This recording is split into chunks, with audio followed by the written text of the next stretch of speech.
Presented by God music. प्रेम से बोली छठी मैया की। जाने अभी जोनत नहीं हर के रही घाट पर मिली है भर के। Recorded by God Music Biharigunj. बोले अपन समाचार हम छियो ससुरार मेरे यारवा अइले छठ के त्योहार तोहरे आबो बड़ी याद हे रे यारवा। के जाने अभी जोनत नहीं हर के केना रे? नहीं हर के।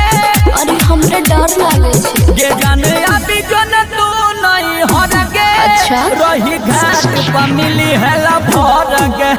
जाने अभी जोनत नहीं हर के रही घाट पर मिली है भर के। मिलल है तोरा हमरा साला भर के। छठी घाट पर मिली है भर के। छठी घाट पर मिली है भर के। छठी घाट पर मिली है भर के। मिलल है तोरा हमरा साला भर के। Recorded by God Music Biharigunj. हाँ हाँ सैया जी छोले बाबू हमारो बाहर रे एही रे महीनावा में अइलो ससुरार रे। बात वाला सुने जानू हमारा तो दिल के। गेला ही कठोरा नहीं तू गेला ही के मिल के। गेला ही के मिल के। गेला ही के मिल के। दुए दिन खातिर आई है तू घर के। दुए दिन खातिर आई है तू घर के। नहीं बोले। रही घाट पर मिली है भर के। अच्छा। छठी घाट पर मिली है भर के। मिलल भेले हमरा तोरा साला भर के। अच्छा। छठी घाट पर मिली है भर के।